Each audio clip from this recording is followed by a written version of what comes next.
India TV YouTube channel को subscribe करें और बेल आइकन दबाएं। महाराष्ट्र में कोरोना लगातार आउट ऑफ कंट्रोल क्यों होता चला जा रहा है? क्या उद्धव सरकार से हालात संभल नहीं रहे? केंद्रीय मंत्री नितिन गडकरी से इंडिया टीवी संवाददाता योगेंद्र तिवारी ने एक्सक्लूसिव बातचीत की है। ऑक्सीजन क्राइसिस का गडकरी के पास सॉल्यूशन क्या है, ये सुनाएंगे। लेकिन सबसे पहले महाराष्ट्र की पिछले 24 घंटे की कोरोना रिपोर्ट आपको दिखा देते हैं। महाराष्ट्र में 24 घंटे में 66,358 केसेस सामने आए। इसमें से 895 लोगों की कल एक दिन में मौत हुई। नागपुर में 6,287 नए मामले सामने आए। पुणे की बात करें तो यहां सबसे ज्यादा 9,078 नए कोरोना के मामले महज एक दिन में सामने आए। तो मुंबई में 24 घंटे में 4,014 नए मामले सामने आए।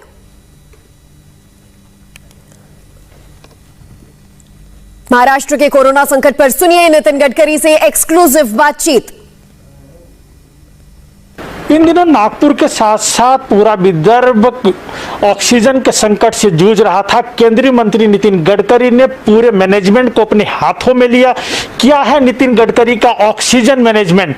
कैसे लोगों के घरों तक, हॉस्पिटल तक, सरकारी दवाखानों तक पहुंचा रहे हैं ऑक्सीजन? इन तमाम विषयों पर कोरोना संक्रमण काल के दौरान किस तरीके से सक्रियता दिखा रहे केंद्रीय मंत्री नितिन गडकरी, इन तमाम विषयों पर बातचीत करने के लिए हमारे साथ है स्वयं केंद्रीय मंत्री नितिन गडकरी।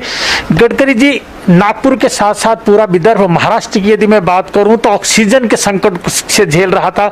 आपने अलग अलग जिलों से, अलग अलग राज्यों से ऑक्सीजन मंगवाया। क्या है ऑक्सीजन मैनेजमेंट आपका? देखिए, नागपुर से 80 टन ऑक्सीजन हवा से तैयार होता है और नागपुर में 200 टन ऑक्सीजन लगता है।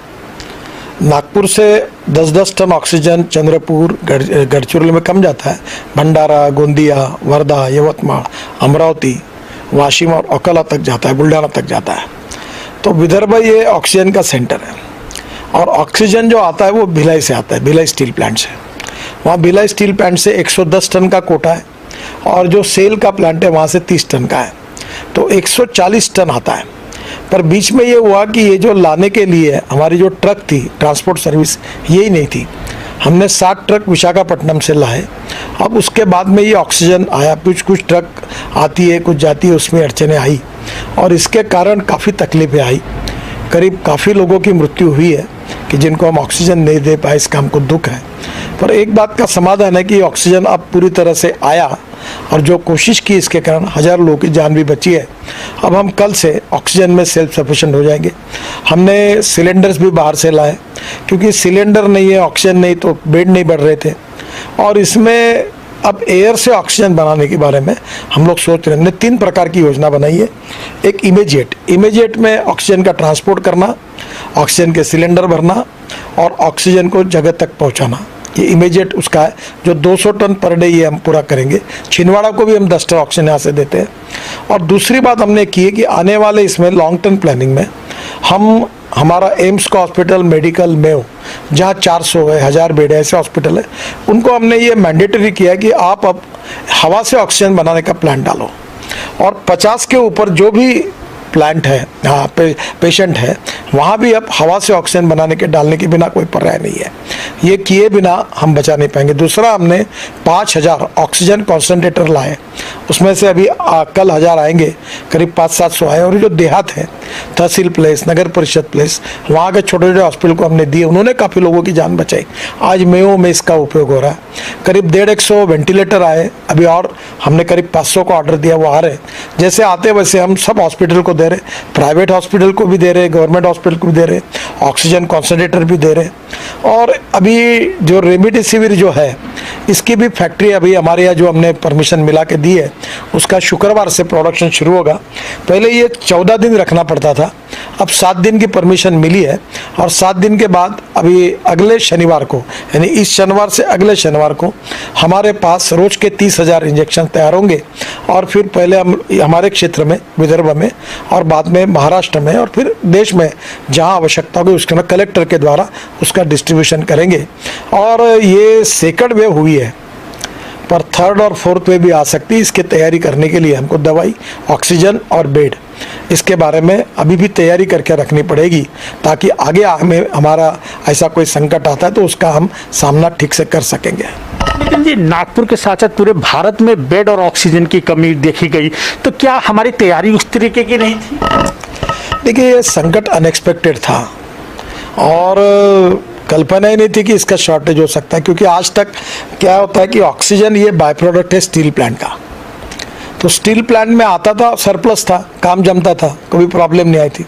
अब यहाँ गड़बड़ क्या हुई है, अभी यहाँ नागपुर में एक हॉस्पिटल में मैं गया, क्योंकि मैं इसके डिटेल में गया, तो एक पेशेंट है, नागपुर के भूतपूर्व कलेक्टर थे आरमुगम करके, तो वो उनकी तबीयत खराब हुई तो वो 20 लीटर पर डे ऑक्सीजन ले रहे हैं। तो कहीं कोई 10 लीटर लेता है, कोई 5 लीटर लेता है। तो कोविड के कारण ऑक्सीजन का जो डिमांड है वो दुगनी हो गई। जो आदमी को 5 लीटर में जमता था उसको 20 लीटर देना पड़ रहा है। तो ये एक अनएक्सपेक्टेड संकट है, ऐसा आया है, और इसलिए स्वाभाविक रूप से ऑक्सीजन बहुत बड़े प्रमाण पर लगने वाला है।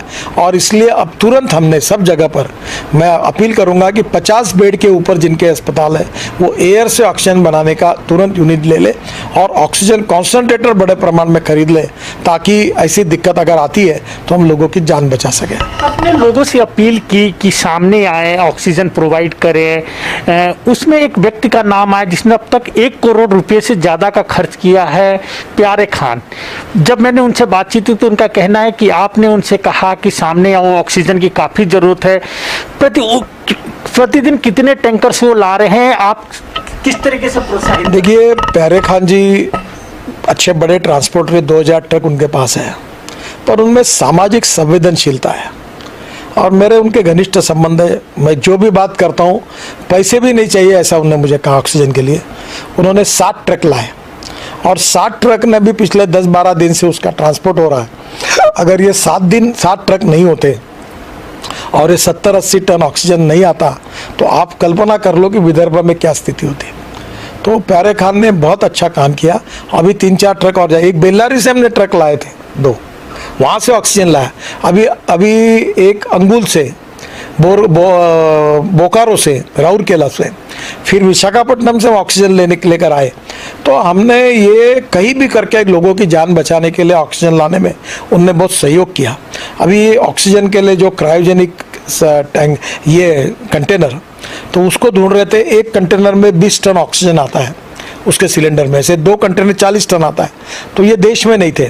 तो उन्होंने एक कंपनी से कांटेक्ट किया, उसके एमडी से मैंने, वो बेल्जियम में एम्स्टर्डम में थे, तो हवाई जहाज से वो डायरेक्ट विशाखापट्टनम लाने की हमने तैयारी की, पर हमारे सर्वेयर ने कहा कि वो थोड़े ठीक नहीं है तो हम नहीं ला पाए। अब सिंगापुर और दुबई में ढूंढ रहे हैं।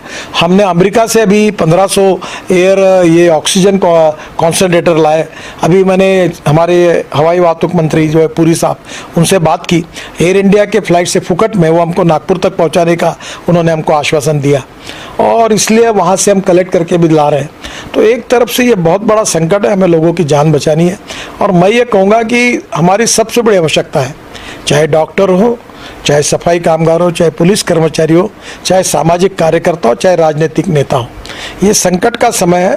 और सामाजिक संवेदनशीलता, सोशल कॉन्शियसनेस, सोशल सेंसिटिवनेस, इसका हर व्यक्ति ने इस समय कुछ ना कुछ कंट्रीब्यूट करके उसका उदाहरण प्रस्तुत करना चाहिए, ताकि मैंने यहाँ एक ये लिखा हुआ है कि जो मेरे ऑफिस का वाक्य है कि मनसा सततम स्मरणीयम, वचसा सततम वदनीयम, लोकहितम मम करणीयम।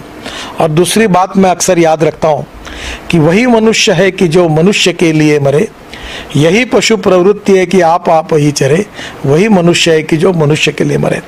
इस समय मानवता के लिए हमको संभाल कर हम लोगों के लिए निश्चित रूप से त्याग करें, उनके लिए मदद करें, सामाजिक भाव से उनकी सहयोग करें, यही सबसे अपेक्षा है, ताकि हम लोगों की जान बचा सके। यही सबसे अपेक्षा है। सबने ये किया तो हम इस संकट से निश्चित रूप से आगे निकलेंगे, आगे पार करेंगे और यशस्वी होंगे। हमने आंध्र के सीएम से भी वेंटिलेटर के लिए बात की, उनको ट्वीट करके धन्यवाद दिया। हमने 300 वेंटिलेटर वहाँ से लाए। मैं अभी तो 2000 वेंटिलेटर लाना चाहता हूँ। लोगों से, डोनर से पैसे दिए सीएसआर में और ख़रीद के हॉस्पिटल को पहुँचाना चाहता हूँ, पर अब मिल नहीं पा रहे हैं। और आंध्र के मुख्यमंत्री जी को मैंने फ़ोन किया, उन्होंने 300 वेंटिलेटर देने का ये किया, उनसे भी आ रहे हैं। तो जहाँ जहाँ से मिल रहा वहाँ से ला रहे, लोगों तक पहुँचा रहे, लोगों की जान बचाने की कोशिश कर रहे। और जब मैं हॉस्पिटल में, मुझे जानकारी मिलती है कि वेंटिलेटर गए, हमारे ऑक्सीजन कॉन्सेंट्रेटर गए और लोगों की, वहाँ के सैकड़ों लोगों की जान बच गई, उनको ऑक्सीजन मिल गया, तो आंखों में खुशी के आंसू आते हैं कि लगता है कि नहीं, चलो हम कुछ ना कुछ लोगों के लिए कर सके। यही हमारे लिए सबसे बड़ा समाधान है और यही सबसे बड़ा आनंद है। आखिरी सवाल, बेड मैनेजमेंट देखा जाए तो हॉस्पिटल में लोगों को अवसर पे बेड नहीं मिल पा रहा, एक ऐसा देखा जा रहा है कि लंबी कतारें लगी रही है, उसके लिए क्या कर रहे हैं? देखिए, एक तो क्या है कि हमारे पास जितने पेशेंट आ रहे हैं उतने बेड की संख्या कम है, पर आपने कल नागपुर में देखा होगा कि जो 8,000 के ऊपर हमारी संख्या गई थी वो कल 2,500 से कम हुई है। तो और जो कोरोना ग्रस्त जो संख्या थी उससे जो घर से डिस्चार्ज हुए वो संख्या ज़्यादा हुई, तो बेड में जगह मिलेगी। तो निश्चित रूप से कमी है, क्योंकि ये संकट एकदम अनएक्सपेक्टेड है और ये इस प्रकार की कल्पना ही कोई नहीं कर सकता। तो स्वाभाविक रूप से बेड की कमी है। अब ऑक्सीजन नहीं है तो डॉक्टर बोलते बेड कैसे बढ़ाना, अधिकारी बोलते बेड कैसे बढ़ाना। मैंने कहा बेड बढ़ाओ और लोगों से अनुरोध करो कि ये नहीं दूसरी दवाई वो नहीं, कुछ ना कुछ तो करेंगे। अगर बेड नहीं देंगे तो बेचारा घर में ही तड़प तड़प में मर जाएगा, तो उसका क्या होगा? उसको कुछ ना कुछ मदद करो। तो कोशिश कर रहे हैं। अभी काफ़ी परिस्थितियों पर मात हुई है, अभी काफ़ी ठीक हुई है। आप तो जानते हो विदर्भ की स्थिति और नागपुर की स्थिति, पूरे महाराष्ट्र की स्थिति देश में सबसे खराब थी। मुंबई में खराब थी, पूना में खराब थी, नासिक में खराब थी। अब उस परिस्थिति पर मात करके हम आगे जा रहे हैं। निश्चित रूप से इस समय हम सब लोगों ने जात पंथ धर्म भाषा राजनीति पॉलिटिक्स कुछ न सोचते हुए उससे ऊपर उठकर मानवता के आधार पर सभी लोगों ने इस समय लोगों की सेवा करनी चाहिए और लोगों की जान बचानी चाहिए। यही मैं लोगों से नम्रतापूर्वक अनुरोध करूंगा। केंद्रीय मंत्री नितिन गडकरी ने नागपुर के साथ साथ पूरे महाराष्ट्र की ऑक्सीजन के साथ साथ रेमडेसिविर इंजेक्शन के संबंध में भी काफ़ी सोचा है। यहाँ तक कि आंध्र प्रदेश के मुख्यमंत्री से उन्होंने फ़ोन पे बातचीत करके वेंटिलेटर की भी मांग की। अमेरिका से भी ऑक्सीजन लाने की पहल शुरू कर चुके हैं। अमेरिका से जी ऑक्सीजन कॉन्सेंट्रेटर, ऑक्सीजन नहीं कोई भी। ये जिस तरीके से नितिन गडकरी जी ने ऑक्सीजन कॉन्सेंट्रेटर पूरी तरीके से कोरोना के संक्रमण पर कैसे विजय पाया जाए उसके संबंध में काफी काम कर रहे हैं और इनका कहना है कि जो तीसरी और चौथी यदि वेव आती है तो उसके लिए हम पूरी तरीके से तैयार रहे। कैमरा पर्सन स्वप्निल के साथ योगेंद्र तिवारी, इंडिया टीवी, नागपुर। आपको दिखाएंगे मुंबई में कैसे छाया वैक्सीनेशन का संकट, बस एक ब्रेक के बाद। नमस्ते, मैं हूं मीनाक्षी जोशी। वीडियो और खबरों से अपडेट रहने के लिए India TV YouTube channel subscribe करें, बेल आइकन दबाना ना भूलें। जुड़े रहें इंडिया टीवी के साथ।